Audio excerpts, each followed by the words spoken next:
Oi, minha gente, aqui é Glaucia Lorena, esse é o meu canal Empolgada. Eu quero desde já pedir para vocês curtirem, comentarem, compartilharem, ligarem sininho, me marcar nas redes sociais de vocês. Hoje o vídeo vai ser um pouco diferente. Eu vou trazer para vocês aqui uma live que eu fiz com minha amiga Manu, vai estar marcada aqui embaixo, que também é psicóloga. E a gente fez essa live na pandemia, no auge da pandemia em 2020. É uma live de quase 6 anos. A gente fez uma edição para ela não ficar datada. Mas por que eu estou trazendo esse conteúdo? Porque é um conteúdo sobre saúde mental e que eu sempre trago, junto com o Manu, aspectos de arte e de cultura.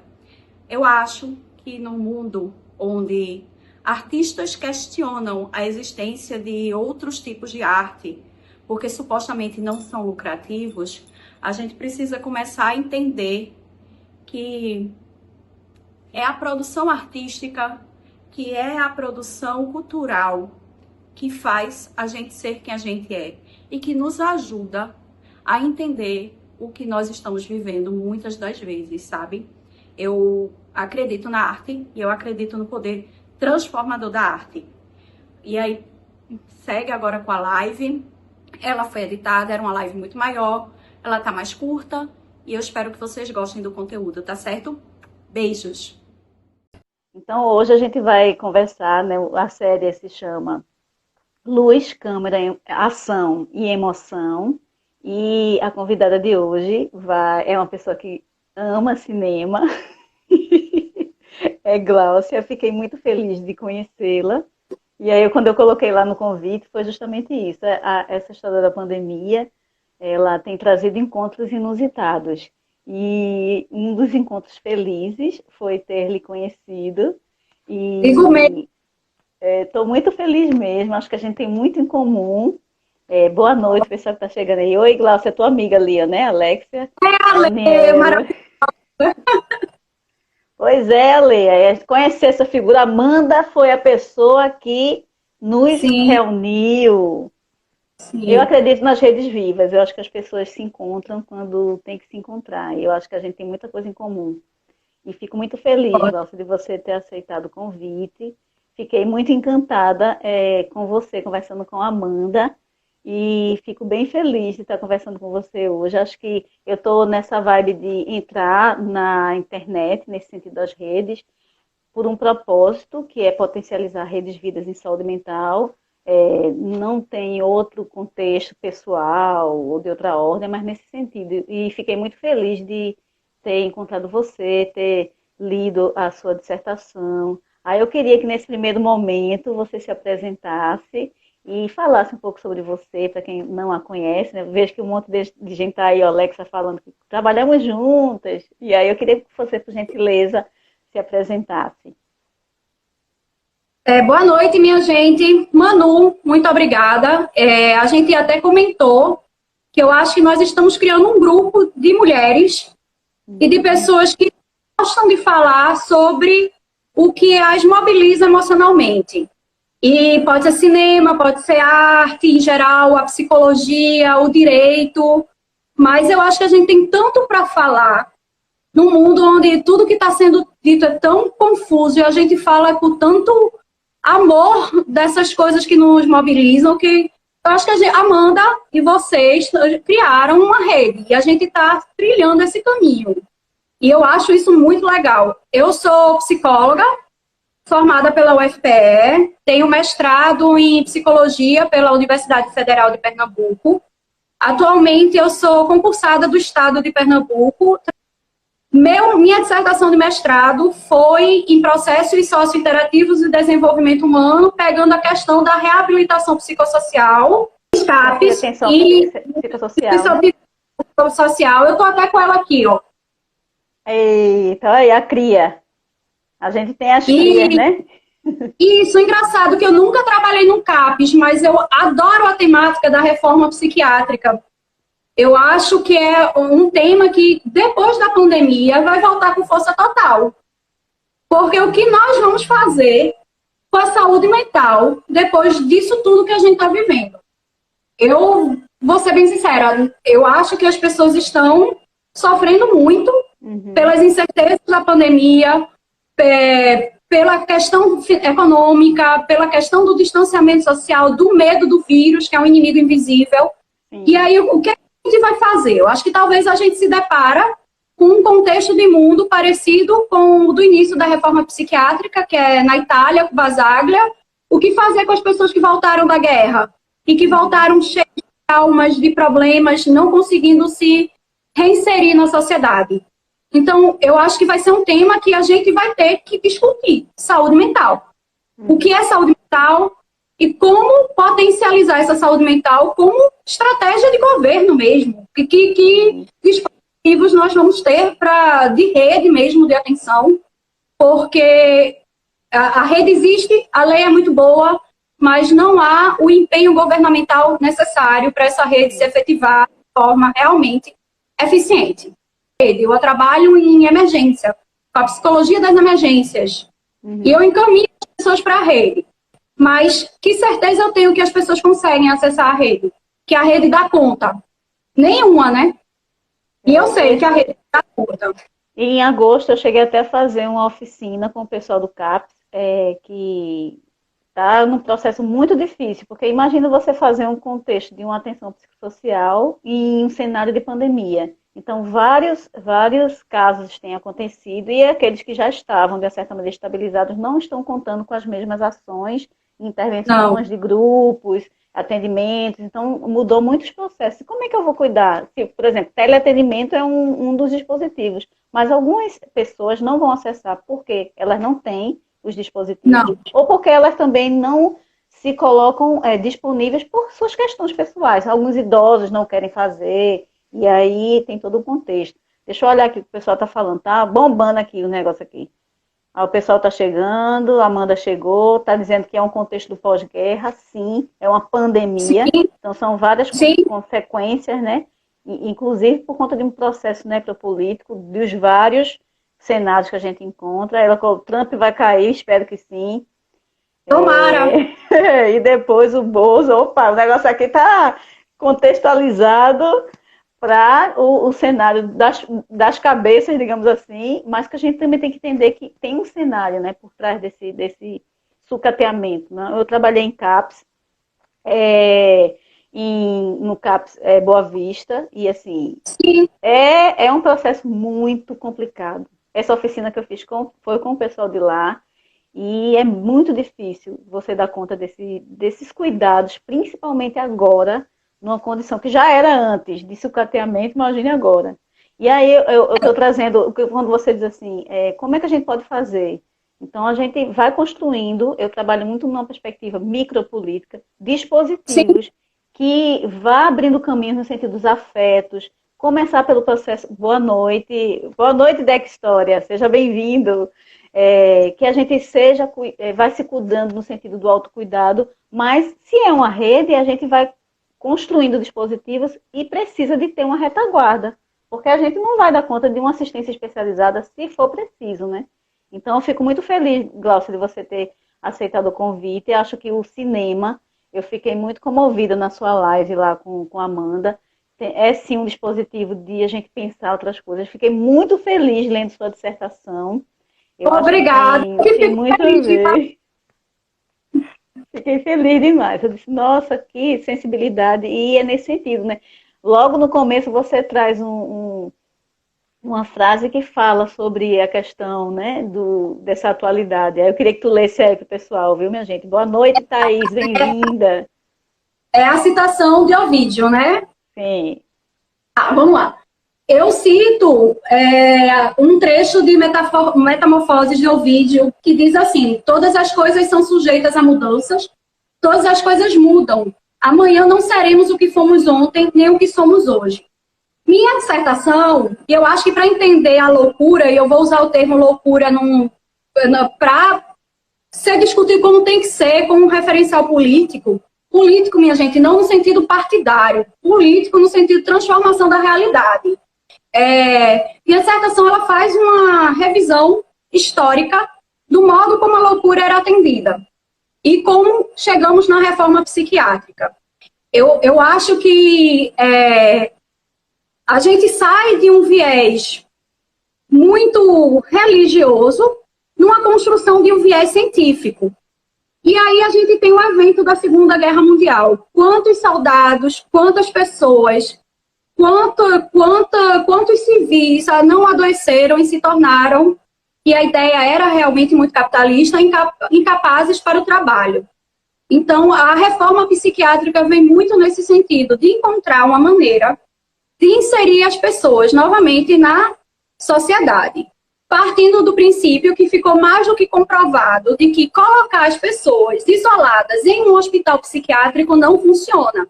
E aí eu acho muito interessante, porque a gente está tudo muito adoecido por causa do isolamento social. E a gente está fazendo um isolamento social temporário por causa de uma situação sanitária. Mas imagine você retirada do seu meio, ser retirada da sua vida por um suposto adoecimento psicológico, psiquiátrico, e isolada no hospital para se curar. Veja, não é terapêutico. Tem um filme nacional chamado Bicho de Sete Cabeças, por Rodrigo Santoro, que eu tive a oportunidade de ver na estreia no Festival de Cinema de Recife, em 2001. Do livro e do lado do elenco, que foi um momento lindo. E a gente vê que as pessoas, na verdade, consideradas loucas, eram as pessoas que mais questionavam a sociedade, que questionavam o status quo. A gente vê isso também no Estranho no Ninho. E aí, em ambos esses dois filmes, a gente tem equipes muito sádicas, profissionais sádicos, que têm prazer em causar dor e sofrimento àquelas pessoas ali. Aí vem eu tenho que ressaltar que a nossa reforma psiquiátrica brasileira e a italiana, a brasileira vem muito da fonte dela, tinha equipes que foram contra esse modelo de assistência, dizendo que isso não era assistência. Ao contrário do cinema, que existiam os sádicos, na vida real nós temos profissionais que foram contra essa ideia da institucionalização, do internamento, do isolamento. Percebeu-se que não era terapêutico e que para inserir uma pessoa na sociedade, você não pode tirar ela da sociedade. Você tem que atender na sociedade. Foi aí que surgiu a ideia de se fechar manicômio e se abrir CAPs, se abrir todos os aparatos substitutivos aos manicômios. A ideia do CAPs é uma ideia de trabalhar com a rede, mas não apenas a rede de serviços, mas a rede de apoio. Quem é que apoia aquele usuário do CAPs? É uma família? É um amigo? Ele tem essa rede de apoio? Se não tem, vamos construir essa rede de apoio. Ninguém aqui está negando que vai ter que fazer uso de medicação, não. Não é isso. Quando tiver que usar medicação, se medica. A questão é que não se medica para tornar a pessoa incapaz de refletir e pensar sobre a própria realidade. Nos serviços substitutivos, cada um é dono do seu projeto terapêutico e constrói esse projeto terapêutico com um técnico de referência, que é um profissional da equipe multidisciplinar do CAPES. E aí eu acho muito... Sim, diga. Assim, algumas pessoas que estão aqui, elas não são do contexto, né, da saúde mental, e uma coisa que eu estou utilizando muito é a questão do projeto terapêutico como um dispositivo que seja amplo, né? Então, assim, eu até coloquei um projeto terapêutico singular, ele não foi inventado no contexto da saúde mental, mas ele é utilizado na saúde da família. E quando eu trouxe a história da pandemia, que eu coloquei no sentido, olha, a gente está sim disponível para construir o nosso projeto terapêutico singular, porque a gente também tem que se prevenir, tem que promover nossa saúde, que é a história muito parecida com a história do plano de parto, né? A mulher está grávida e aí ela vai planejar o que eu gosto de fazer, eu vou ter um parto normal, não vou... É claro que tem as condições ideais e na hora a pessoa pode fazer uma mudança, mas você projeta um caminho, né? Um caminho a ser cuidado. E aí, o contexto do projeto terapêutico que você falou é um dispositivo muito potente, muito do singular, cada pessoa tem um processo, não posso colocar todo mundo no mesmo contexto, na mesma camisa de força, né? Aí, queria que tu falasse um pouquinho para explicar ao pessoal como é esse processo aí do projeto terapêutico. E que vai muito de acordo com o que a Angélica falou na sua live anterior sobre a dor da morte. O que a pessoa não tem vida gostaria de ter. O projeto terapêutico é aquele projeto... eu trabalhei com a equipe. Então, assim, como a equipe faz? A equipe chega, o usuário senta com ele, conversa, vê a história, vê com quem ele mora, vê quais medicações ele usa, ele vai passar pelo psiquiatra, ele vai passar pelas terapias, em grupo, as individuais. E dentro daquela gama de serviços é ouvir a pessoa dizer o que você quer para a sua vida. Qual é o seu objetivo? Seu objetivo é um dia casar e ter filhos? Ótimo. Você não quer casar? Você quer trabalhar?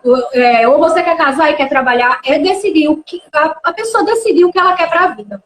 Lembrando que esse projeto ele é dinâmico. Ele muda de acordo com as experiências. E aí eu lembro que você falou dos projetos também na questão do parto, eu mencionei a morte. Eu acho que a gente faz isso, às vezes, no automático, Manu.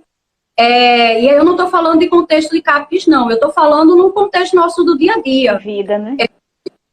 A gente faz no automático. E muitas vezes o adoecimento, o sofrimento psíquico, ele vem muito de achar que tem uma lista de coisas que precisam ser preenchidas porque a sociedade assim exige e você tem que dar check nos itens. As pessoas estão vivendo a vida no automático.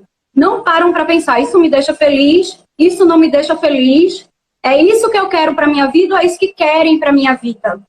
E aí eu acho que o cinema, assim, entra como uma linguagem que pode fazer a gente refletir, como a música também entra, mas como a gente precisa, enquanto país, ter uma rede que dê conta desses questionamentos, porque com a pandemia, tudo isso se agravou. E eu estou vendo as pessoas adoecerem na minha frente. Porque o projeto terapêutico, como a Amanda está falando, não é um projeto de adequação a padrões de seres humanos. Sim. Esse é um projeto de internamento, de segregação, de isolamento. E a gente está vendo como o isolamento social é ruim, né? A gente está sentindo na pele, né? A gente está sentindo na pele. E aí eu acho que a ideia do projeto terapêutico singular tem que ser trazida para o nosso dia a dia. A gente tem que começar a pensar no que nós queremos na nossa vida, o que nos faz bem. Eu acho que a arte é um catalisador disso. Uhum. Acho que a arte tem muito para catalisar isso, para a gente... Quantas vezes a gente não vê um filme e para e pensa, poxa, mas é verdade, isso me atinge de alguma forma. É esse caminho que eu quero. Quantos filmes e quantas músicas não são transformadoras?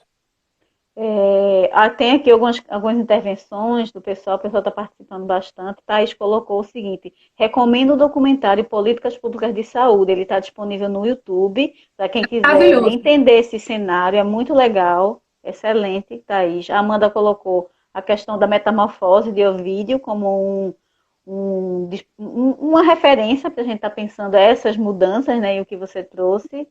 Política igual a ação pelo bem comum. Aí sejam bem-vindos, pessoal. O pessoal está chegando aqui. Estou Francisco, aqui, Amanda. Estou se encontrando aqui. O negócio tá bom aqui, o rolezinho, viu?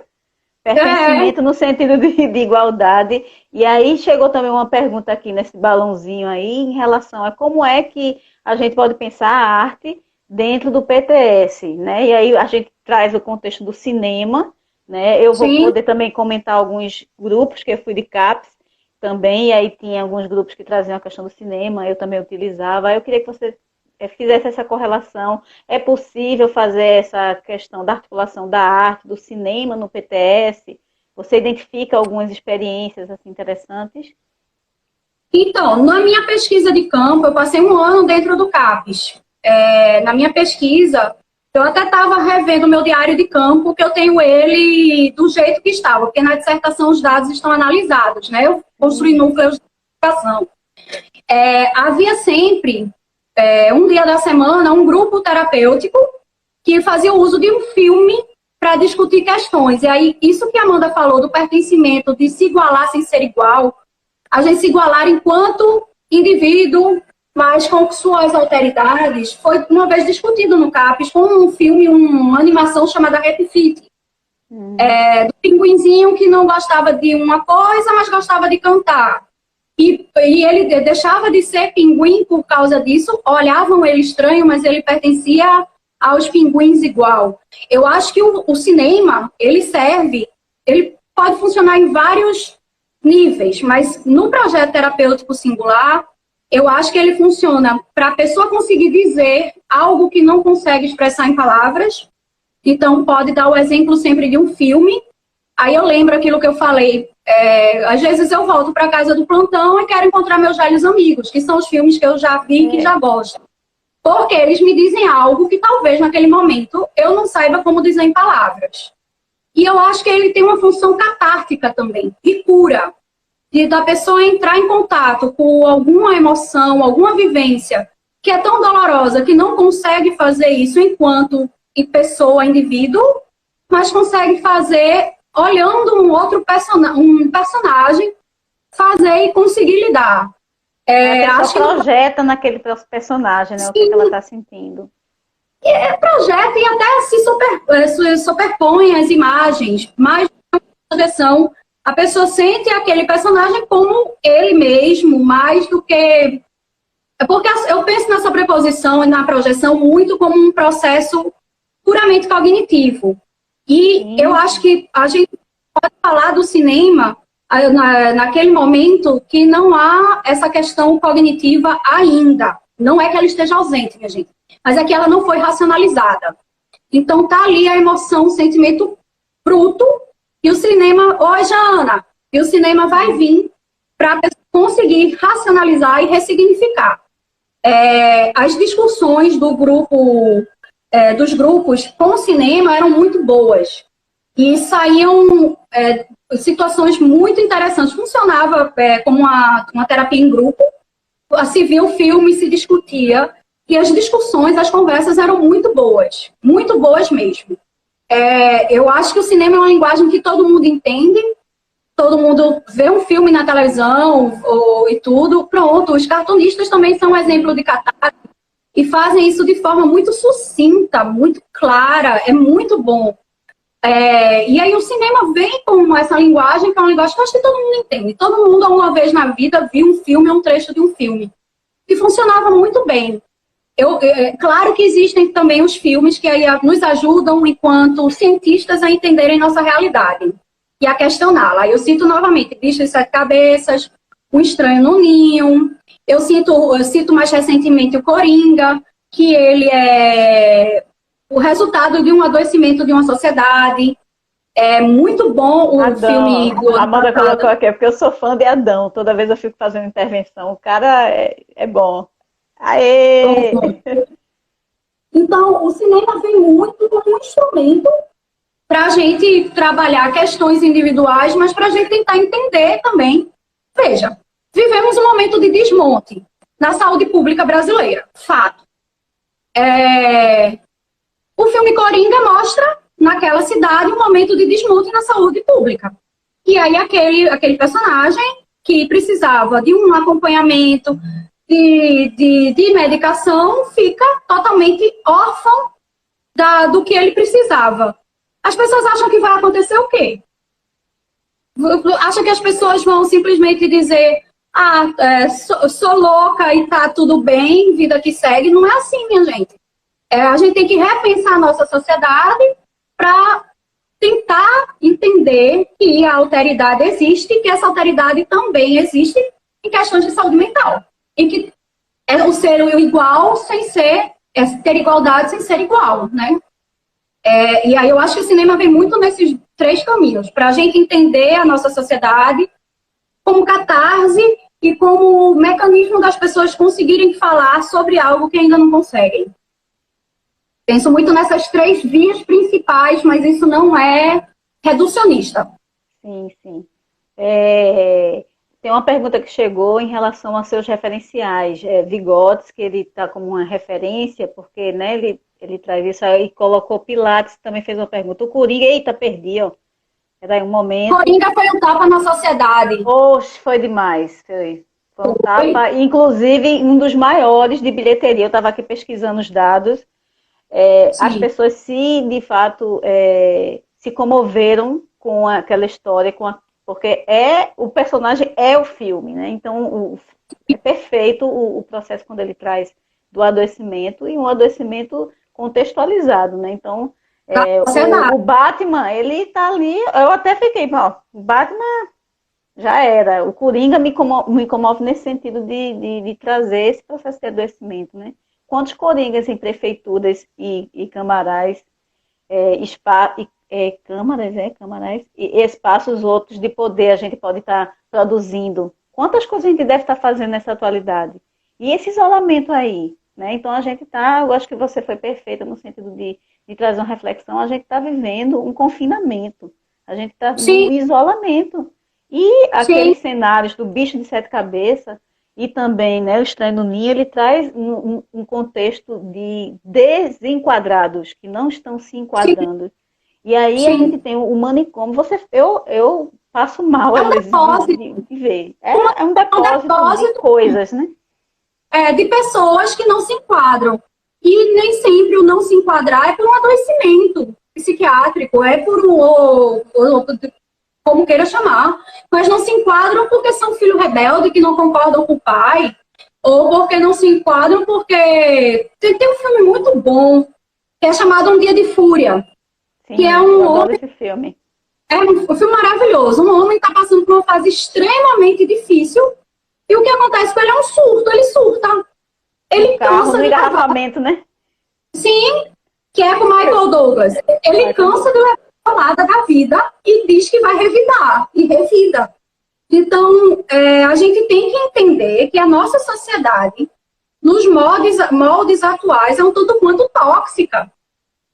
Eu acho que eu conheço pouquíssimas pessoas que não estão fazendo terapia e as que não estão fazendo geralmente precisam fazer.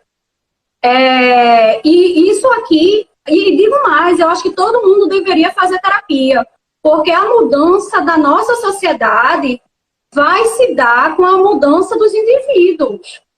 Porque do jeito que está, Trump pode até cair, mas e os outros ditadorzinhos, donos do poder e da verdade que existem pelo mundo? E não é só no Brasil, não, é em vários lugares do mundo. Então, eu sou muito da teoria que tem que todo mundo fazer terapia, porque a nossa mudança na sociedade vai partir do indivíduo. A gente vai ter que começar a se entender, a entender que os outros existem, não somos os donos do mundo, e nossa verdade não é a verdade absoluta para a gente começar a lidar com estas questões. Seriam as redes sociais os novos manicômios? Eu tenho uma dificuldade para responder isso. Eu acho que em alguns aspectos sim, mas eu acho que na verdade as redes sociais são os novos shoppings. E todo mundo virou uma vitrine. E aí você pode ser uma vitrine de uma livraria, como você pode ser uma vitrine de algum produto não tão legal. Exatamente, quer mudar o mundo, mude você. E aí eu acho que as redes sociais, na verdade, são shoppings. E como shoppings, a gente tem que saber andar para encontrar o que busca. Porque até encontrar o que busca, a gente vai encontrar muita coisa que não tem a ver com a gente. Eu acho que os... Colocou aqui um processo que eu queria comentar, né? Que é a história das redes sociais, seriam novos manicômios. As redes sociais são dispositivos criados por humanos.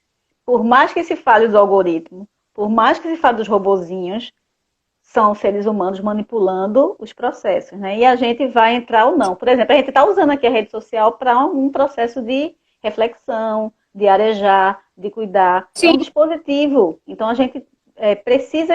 Eu estou colocando a história da gente ocupar esse espaço para poder causar furos e dizer, olha, gente, vamos tentar construir outros processos de cuidado. Pessoas que não têm esse dispositivo para se cuidar. Como é que a gente pode usar o dispositivo para cuidar? Então, eu acho que é nesse sentido a gente repensar, né? A Amanda coloca, Gandhi disse, quer mudar o mundo, mude você. Começa por você e você também entendendo que você não é só, porque a gente não nasce só, mas a gente tem a potência de uma multidão dentro da gente. Então, assim, mesmo que a gente às vezes esteja falando só, o Rodrigo Santoro lá no filme que você coloca, ou lá no Estranho no Ninho, os personagens que eles vão fazer um embate, eles estão por fora, eles são os rebeldes, eles são os que têm que ser abafados, eles estão gritando porque existe algo diferente deles de dizer, ó, não é bem por aí, esse sistema está errado. Então é nesse sentido de dizer, ouvir a multidão que tem dentro da gente e ir para além da vida, né? Não é uma vida formatada, não é uma vida enquadrada. E é nesse sentido aí que é importante a gente pensar. Vai lá, diga lá, detone aí. Assim, não, eu acho que, na verdade, os novos manicômios são os usos indiscriminados de medicações. E veja, existem situações, diagnósticos e medicações são necessárias. Mas eu acho que os novos manicômios são a pessoa achar que precisa tomar um clonazepam, vai na farmácia e toma clonazepam. E aí não passou nem por uma avaliação, porque talvez precise mesmo, mas aí vai tomar indiscriminadamente, por quanto tempo, que dose? Eu acho que os novos manicômios são químicos, são fármacos. É a minha opinião. E são também esse uso indiscriminado e alienado, né, de dispositivos como redes sociais. Acho que a gente também pode colocar isso. Existe Sim. agora também contextos de adoecimentos novos, né? A gente tem o uso de dispositivo entrando como um referencial de você se alienar, de adoecer, de causar a pessoa fica vidrado naquilo e adoece por conta disso. Uma coisa que eu queria que você falasse mais a respeito era a história mesmo do filme, né? Do Bicho de Sete Cabeças, como um referencial bem interessante, que eu acho que ajuda a gente a pensar. O Rodrigo Santoro recebeu prêmio nesse filme, é de 2000, né? Então, assim, você estava na estreia e o pessoal falou. Eu queria que tu trouxesse um pouquinho disso para a galera aí. Alguém perguntou sobre meus referenciais teóricos. Não vou mentir que a ideia do mestrado, da minha pesquisa, surgiu por causa de Bicho de Sete Cabeças, que eu vi ainda estava na graduação. Meus referenciais teóricos passam por Vygotsky, Basaglia e Foucault. Foucault é essencial, viu, minha gente? A história da loucura. Bom, mas Bicho de Sete Cabeças eu assisti do lado do autor do livro que deu origem ao filme. E ele narra uma história real, ele narra ali o que ele viveu. E eu tive a oportunidade de falar com ele e de falar com o Rodrigo Santoro depois da exibição. E eu fiquei completamente chocada, encantada e repensando o que eu estava aprendendo na graduação em psicologia e como poderia contribuir um pouco sobre isso do atendimento em saúde mental. Porque uma das coisas que o autor fala, eu não lembro o nome dele agora, me perdoe, é que sair do manicômio o ajudou a melhorar. E essa frase, ela parece muito clara para a gente agora, mas na época da reforma psiquiátrica ela não é. E não se enganem, existem pessoas que lutam pela volta dos manicômios. Existem pessoas que lutam pela volta do atendimento aos moldes pré-reforma psiquiátrica. Inclusive é um movimento forte. E aí eu fiquei muito encantada com o filme. O filme narra a história de um filho que não se enquadra no que o pai entende como filho perfeito. E que a justificativa é que ele é louco. Porque como é que ele pode ser imperfeito e ser normal? Como ele pode ser diferente de mim e ser normal? Então, conclui-se que ele é louco. E ele é internado. E ele é internado e acaba naquele ambiente adoecendo realmente. Ele enlouquece porque o ambiente é enlouquecedor. Porque o isolamento social, nós estamos vendo, é enlouquecedor. Porque a gente precisa do outro. Somos seres gregários. Somos seres que, quando nascemos, somos tão indefesos que precisamos de alguém para dar comida, para dar água, para limpar a gente, porque a gente não sabe fazer nada. A gente só existe, só é enquanto membro único de uma sociedade e respeitado em sua alteridade. E aí o filme mostra esse filho imperfeito sendo considerado louco por ser imperfeito e acaba adoecendo. Acho que todas nós seríamos, Angélica, internadas naquela época do filme. Porque nós estamos vivendo tempos que eu estou chamando de medievais. Onde a Terra é plana, onde vacina dá, né, autismo, onde existe a ideia do estupro sem dolo e pessoas que nós seríamos consideradas, na verdade, bruxas. porque decidimos estudar, aprender sobre o mundo e temos a ousadia de falar. Nós não seríamos apenas internadas, seríamos apedrejadas. E queimadas seríamos vivas, né? na praça, como bruxas. Então, eu acho o filme extremamente moderno. Ele narra uma história da década de 80, mas a história é extremamente moderna, porque eu vejo no dia a dia crianças e adolescentes que adoecem porque os pais não conseguem lidar com a individualidade de seus filhos. Quando você traz o alerta do bicho de sete cabeças, quando a gente olha, tem o CAPS, mas não é bem assim. O manicômio está dentro da cabeça da gente, o confinamento está dentro da cabeça da gente, aniquilar o outro que é diferente da gente está aí. A gente vê pessoas sendo espancadas nas ruas por serem homossexuais, por serem diferentes. Então, a gente tem que estar atento. E eu acho que é no sentido de você trazer a multidão dentro de você e também ser rede, né? Então, acho nesse sentido de a gente se apoiar, né? Tá criando dispositivos de cuidado, de relação, ligar para o outro, como é que você tá? Tá tudo bem?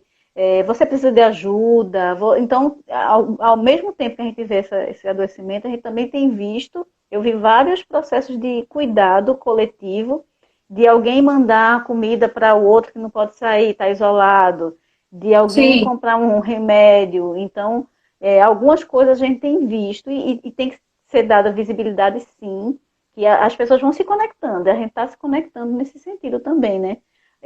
Vou aqui trazer algumas outras leituras aqui, ó. A Alexa está colocando: cada pessoa vive sua luta interna e todos os dias temos nossas batalhas para vencer. Cada dia é uma eternidade. Um dia é uma eternidade. Então, acho que a gente tem que viver um dia atrás do outro e visualizar que vai passar, mas a gente está se cuidando nesse processo. Então, eu acho que quando ela traz isso, diz. Sim. E aí eu acho que a ideia do projeto terapêutico singular entra muito aí nessas batalhas diárias. Porque coisas ruins vão acontecer. Não importa o que a gente faça, o que a gente o sofrimento é inerente à vida, certo? Ele faz parte da vida. A gente não vai ter só coisas boas acontecendo. E sim, cada dia é uma batalha, e há dias piores e há dias melhores. E eu acho que aquela ideia de refletir sobre o que eu quero, o que eu gosto, que é a ideia síntese, semente do projeto terapêutico singular, é para fazer a gente aguentar os dias difíceis, lembrando que existe um propósito. Aguentar não no sentido de apenas não é aguentar e tenho que aguentar porque é só obrigada a aguentar, mas no sentido de resistir quando precisar resistir, de falar quando precisar falar, de se calar porque nem tudo pode ser dito. E aí, nesse sentido, o projeto terapêutico singular, nós temos nossos propósitos, como diz uma amiga minha do trabalho, Jeane. Quais são os seus propósitos? Qual é o seu propósito? Isso vai fazer a gente transitar nos péssimos momentos de melhor maneira. Eu acredito muito nessa ideia de como o autor do Bicho de Sete Cabeças disse: eu comecei a melhorar quando eu saí do manicômio. Talvez também o nosso manicômio agora seja o que a gente acha que a gente precisa fazer. Quando não, o que a gente gostaria de fazer e quer fazer. E aí a gente tem que começar a pensar quais são os meus propósitos. E esses propósitos fazerem a gente transitar por esses dias, porque cada dia é uma eternidade, cada dia é uma vida, cada dia é uma oportunidade. Essa é a grande verdade. Eu acho não que viver... a frase cada dia é uma eternidade, sim. Né? E assim, o que a gente pode deixar de legado, o que a gente pode construir de pontes, né, para a gente e para o outro? Porque cada vez mais esse confinamento vem colocar que a gente não é um ser isolado em si mesmo. Não existe isso, minha gente. Então, assim, a pequena coisa, ela pode ser um mundo, um universo de possibilidades, de afetos, uma música que se canta, um encontro meio louco, tipo o nosso, que você diz: meu irmão, velho, essa mulher aí tá falando de uma coisa que eu falo aqui, E tem esse povo aí na live aí, tem tudo a ver. Então, é nesse sentido, dos encontros inusitados, de potencializar a vida, de quando a gente adoecer, o adoecimento é um sinal, é um termômetro, alguma coisa está errada. As mulheres que estão essa semana adoecidas, com enxaqueca, passando mal, nas suas terapias falando isso aqui não é normal, insônia, eu aqui é boia, né? Se não tivesse corretivo, estava todo mundo vendo aqui. E aí eu vou falar como psicóloga. Eu gosto de ouvir as pessoas. Psicóloga e estudante de direito, que eu estou terminando o curso. Tanto na psicologia quanto no direito, a gente escuta as broncas das pessoas, digamos assim. Eu gosto de ouvir as pessoas. Eu acho que o que precisa para esse momento que a gente está vivendo, que é um momento de muita incerteza e de adoecimento, é as pessoas também falarem. Falem. Eu quero ouvir vocês. A gente quer ouvir vocês. O mundo quer ouvir vocês. Não achem que o que vocês sentem, o que vocês pensam, que quem vocês são é insignificante. Isso não é papo de psicóloga. Isso é papo de uma mulher de quase 40 anos de idade, que já passou por muita coisa na vida. E não se coloquem num lugar onde vocês acham que não tem espaço de fala. Vocês têm. Veja, a Amanda me chamou para uma live, Manu assistiu, eu sou descarada e topei. Mas sejam descarados, falem. A gente quer ouvir vocês. E o mundo quer ouvir, o mundo precisa ouvir todo mundo que está aqui, todo mundo que está no mundo. Porque se a gente não começar a ressoar boas ideias, bons pensamentos e a ideia do cuidado, a gente precisa começar a ter uma outra visão de mundo. O que vai ficar como marco da nossa geração é um discurso neonazista, neofascista, misógino, preconceituoso, racista, de construir muros entre fronteiras ao invés de construir pontes. A gente, enquanto nação, enquanto ser humano, e aí o cinema é bom porque a gente aprende sobre a cultura do mundo, a gente aprende com diferente, não com igual. O igual apenas é eco do que a gente já sabe. A gente precisa do diferente para tentar construir um mundo mais saudável. E esse diferente, ele pode estar num adoecimento mental, psiquiátrico, psíquico, loucura, como queiram chamar. Mas a gente precisa entender que o que a gente é e o que a gente fala é importante. E que se não for saudável, a gente vai aprender a ouvir o outro e vai tentar melhorar. É isso que a gente precisa. Eu acho que a pandemia que nos afastou fisicamente, ela tem que servir para nos juntar enquanto indivíduos e subjetividade. Porque já que eu não posso abraçar quem eu amo, eu posso ouvir. Posso cantar uma música? Podem ver um filme, discutir um livro. A gente pode fazer isso. O meu dia feliz vai ser um dia que eu chegar no plantão e não tiver nenhum paciente que tentou suicídio. Sabe? Vai ser o meu dia feliz. E meus dias de trabalho não estão felizes, porque essas situações têm se repetido muito. Vai ser um dia feliz quando uma amiga minha lá disser que conseguiu algo que queria muito e que os propósitos dela foram alcançados. Isso é rede. Isso é rede.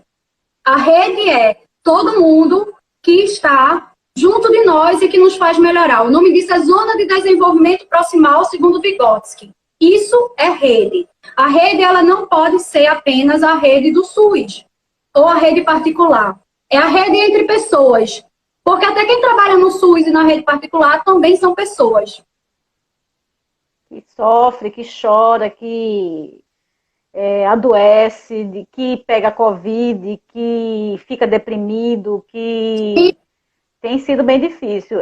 A Aline coloca a história das resistências terapêuticas, né? Atua como moldes pré-reforma psiquiátrica, inclusive os espaços sociais, por exemplo, das igrejas, né, que estimulam esse modelo. Então, alguns processos de instituições fechadas, de processos de relações, você sufoca, né? Um sufocamento. O bicho de sete cabeças, ele traz muito isso, né? Uma rebeldia de alguém. E aí o pai disse, não, a cena do brinco, o que é isso aí? Você está usando um brinco?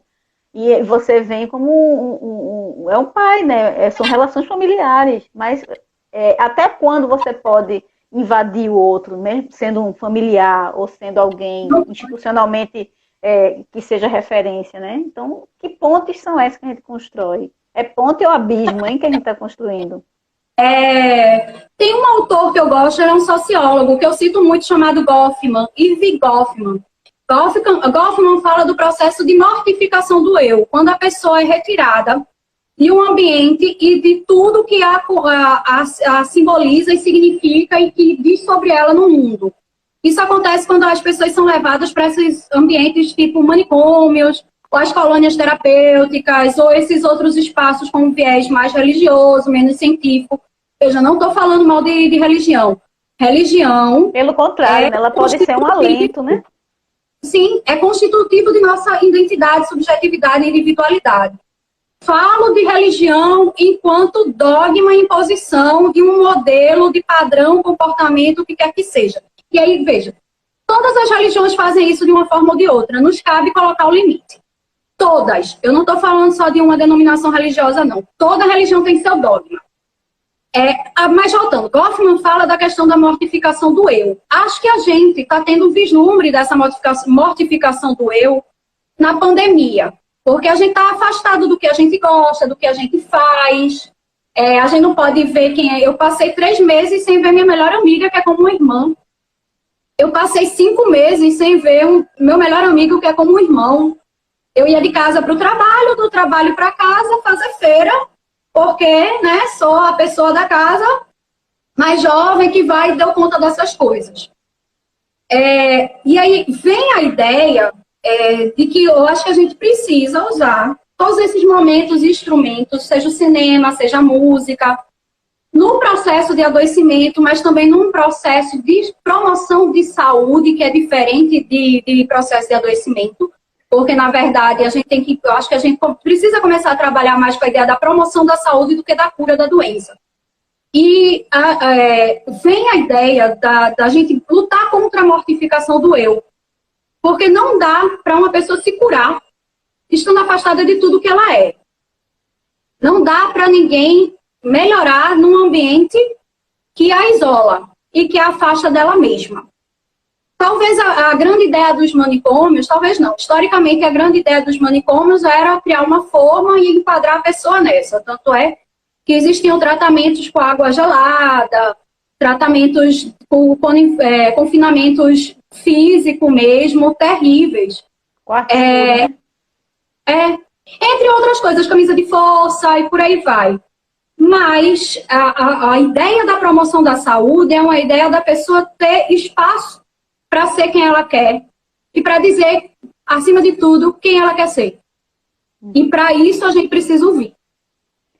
É isso que a gente precisa. Cássia aqui colocou assim, a história do ouvir. Ouvir é uma arte mesmo. São raros os que têm essa qualidade. Parabéns pela live. Cássia, além de ser uma arte no sentido de construir a singularidade no processo da escuta, existem profissionais que são formados dentro de um processo complexo para apurar a escuta, né? Então, assim, quando a gente fala de uma escuta qualificada, construir dispositivos que ajudem a gente a identificar qual é a dor do outro, como é que a gente pode, junto com o outro, construir dispositivos de cuidado, né? Então, é nesse sentido de se colocar, cada um tem sua... Aí vem a história do afinar, né? Ou afinar ou desafinar, não sou obrigada a ter uma afinidade com um profissional com o outro. Existem vários profissionais que ofertam cuidado, arte-terapia, a gente tem a homeopatia, enquanto um processo também que vai, dentro de uma ciência, trazer uma oferta de cuidado também singular. Então, cada ciência e cada prática de cuidado, ela tem sua oferta. E cabe a gente ver se aquele que oferta o cuidado, que ele está lá com sua caixa de ferramentas, vai ofertar aquilo que seja necessário. Uma coisa a gente está aqui dizendo, pode ser qualquer contexto de saúde mental. A gente aqui está colocando manicômio, não. Manicômio não é porque não tem manicômio é prisão. Não tem espaço de nada. Não tem espaço de nada. Não tem espaço de fala. Porque a escuta terapêutica, sim, existe na psicoterapia. O setting terapêutico, a relação terapêutica é criada para ter essa escuta e a devolutiva. E a devolutiva num processo de mudança de comportamento do que torna a pessoa infeliz, o que faz a pessoa sofrer. O autoconhecimento é doloroso por isso, porque a gente vai conhecer partes nossas que são sofridas. Mas o espaço de escuta ele pode ser terapêutico, e aí não se confunda isso com psicoterapia. A psicoterapia tem uma função e é belíssima.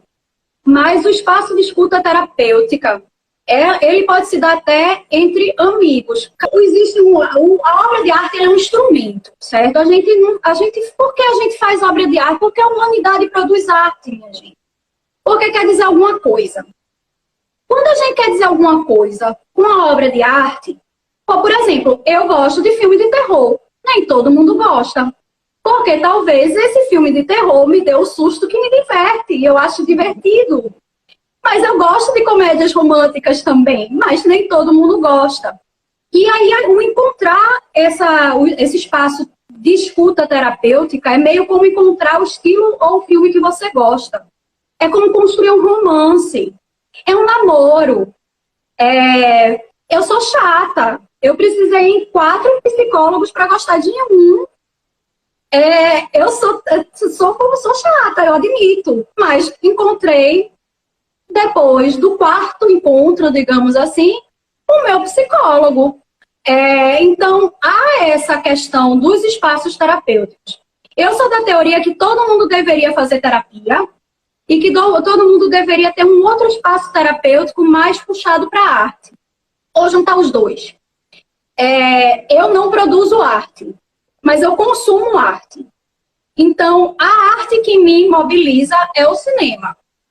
E eu faço terapia. Veja, ter espaços terapêuticos de escuta e de troca são fundamentais. E o cinema, você está dialogando, apesar de você não estar falando. Porque você dialoga com aqueles personagens e com aquela história. E quando a gente vê um filme que a gente amou, a gente sai diferente. Como quando a gente sai diferente de uma conversa com uma amiga, como quando a gente sai diferente de uma sessão de terapia. Mas lembrando que a psicoterapia, ela tem um fundamento, e aí eu repito, todo mundo deveria fazer. Estou sendo bem sincera. Ia fazer bem para a humanidade. Eu já passei por vários processos de terapia, de psicoterapia, e assim, eu não cheguei a mudar tanto. E eu sou muito anárquica nos processos, tipo assim, deu certo, eu sigo, entendeu? Até eu fico, será que tal linha é essa? Mas, olha, eu não tô nem me perguntando tanto. Se deu certo, eu sigo. Então, acho que cada um tem um jeito, né, Glaucia? É isso que você está chamando a atenção. Sim. E aí, você chama a atenção de que o cinema é um dispositivo, a leitura é um dispositivo de autocuidado, mas a gente tem profissionais habilitados, qualificados para isso, a gente tem os terapeutas, de uma maneira geral, que podem estar ofertando, e cada um, ele vai trazendo sua perspectiva, né? Aí, tem alguns comentários aqui, que é a história da romper com a colonialidade, né? No sentido do atual cenário, não tem como a gente não pensar na gente, no micro, e associar a esse macro, tá? No corpo, né? Toda essa dificuldade. Maria aqui entrou. Maria, estamos juntas aí, viu? Socorro entrou. A doutora Lúcia falando aí, a gente está também valorizando a importância da homeopatia, né? Glaucia colocou que utiliza esse dispositivo de cuidado, uma ferramenta científica, né? De referência, também já utilizei muito, e só ando junto de homeopata. Eu estava aqui analisando minha vida, por meus amigos até da saúde coletiva de Campinas, o pessoal da homeopatia. Eu disse, será que isso tem alguma coisa a ver? Então, cada um procura suas afinidades com aqueles, né, que de fato tem uma ressonância conosco. E o diferente também é bom. Vamos ver o que tem mais aqui, ó. Doutora Amanda, é uma boa ouvinte. Olha aí, tá vendo? Tá vendo? Concordo! Concordo demais, doutora Amanda. Elia Amorim entrou. Que lindo, Glaucia aqui, Cássia falando. Pilates também está bombando aqui também. A 7ª arte realmente é fascinante. A Alexia coloca, existem pessoas que têm o dom de suavizar as vidas das pessoas. Tem gente que a gente olha assim, eu me sinto tão bem com aquela pessoa, né? Que leveza, que pessoa iluminada. Então, acho que é nesse sentido a gente também tá se reconhecendo, se cuidando. Isso é É rede. rede. Eu, Isso é rede. a Rede Viva, ela tem despertado muito em mim essa coisa da potência, né? De você, às vezes, não conhecer pessoalmente, como eu não conheço você pessoalmente, mas, assim, me sentir nessa afinidade, como em outros processos da própria atualidade, de você dizer, eu nunca vi fulano, mas enfim, me faz tanto bem, não sigo por seguir, eu fico falando assim, olha, aqui eu sou bem da esquizoanálise no sentido de dizer, eu não tenho seguidores, eu tenho caminhantes. E aí quem está caminhando ao meu lado é aquele que a gente ressoa, que diz assim, aquele que dá vida, que areja com a gente, que oferta um filme, que você diz, que filme foi esse? Uma música que você diz, meu Deus, quantas coisas eu escutei de vocês que mandaram e me fizeram pensar. Então, é nesse sentido de. A gente está agora no final já, os minutos finais da live. Eu amei, a gente pode até marcar outro depois, pô, gostei. Assim, por favor, Mas aí, assistam Joker e parem para pensar no mundo que a gente está vivendo a partir do que é mostrado naquele filme. E parem para pensar se é aquele mundo que a gente quer. Porque nós estamos nos encaminhando. Assim, se a gente não dá um freio agora e pensar o que estamos fazendo desse país, desse estado, desse mundo, a gente vai ter tanto problema no futuro. A gente vai chegar uma hora que ninguém vai se enquadrar e vai ser tão complicado. Vamos começar. Assistam o Joker, assistam Coringa. Coringa, o filme do ano passado com o Joaquin Phoenix. Por favor, é só o que eu peço. E Bicho de Sete Cabeças. E Bicho de Sete Cabeças. Agradeço muito sua presença, a presença de vocês, minha gente. Acho que eu sinto que outras coisas vão ser construídas desse encontro, sabia? E também sim. Muito de todos vocês estarem presentes. A gente está aí nas redes, quem quiser, né, acessar nossos direct, que agora eu estou aprendendo tudo essas ferramentas. Estão agora seguindo cartunistas, artistas, cineastas. Estou agora sim, virado no modo de quento. Só ando com quem é potência, pô. Não é gente fraca, não. Olha, Amanda aí, estou seguindo o povo. O negócio aí é esse, a gente construir pontes e a voz da gente ressoa, viu? A gente às vezes pensa que não. Mas ressoa. Ressoa. Você ressoa demais aqui, viu? Então, estou feliz Mulher, com essa live. Eu agradeço a oportunidade, eu agradeço todos que estão aí vendo. Eu fiquei muito feliz de lhe conhecer. Eu vou lhe conhecer pessoalmente um dia, isso tudo vai passar. Eu agradeço pela oportunidade de parar porque isso aqui também serve para a gente pensar. E para parar para pensar também sobre esse mundo da gente, porque essa semana foi realmente muito difícil para nós mulheres. E eu só consigo dizer muito obrigada, muito obrigada, muito obrigada. E que outras coisas surjam disso aqui, porque eu acho que o mundo precisa da energia feminina. Eu disse isso para Amanda e eu repito aqui. Porque a energia feminina, ela é agregadora. A gente só quer agregar. Então, em geral, viu, minha gente? Eu tô falando no geral. Não tô dizendo... E adoro vocês, homens. E acho que tem homens que estão na causa junto com a gente. E eu agradeço a cada um de vocês por terem desconstruído noções entranhadas de uma sociedade machista e preconceituosa e misógina. E muito obrigada pela oportunidade. E vamos seguir caminhantes, porque o caminho se vislumbra e a gente precisa trilhar ele. E o caminho está sendo construído no caminhar, né, Gláucia? É uma trilha sonora, é uma trilha de zoom, de você flagrar, de você trazer uma vista panorâmica, é a lente do cinema, um contexto que a gente está tentando dar visibilidade a novas formas de cuidado, produzir, inventar formas de cuidado. A arte tem contribuído muito, acho que eu não sou a mesma, depois dos processos da arte que entraram na minha vida. E tô bem feliz aí. Alguém mandou algum negócio aqui no 2. Eita, 22. Faltam 4 minutos. A vida tá rolando. Então, muito obrigada. Muito obrigada. E fico muito feliz com vocês. Estamos aí ocupando as redes, viu, caminhantes? A vida tá rolando. Obrigada, Gláucia. Obrigada a todos. Obrigada a todos. Obrigada.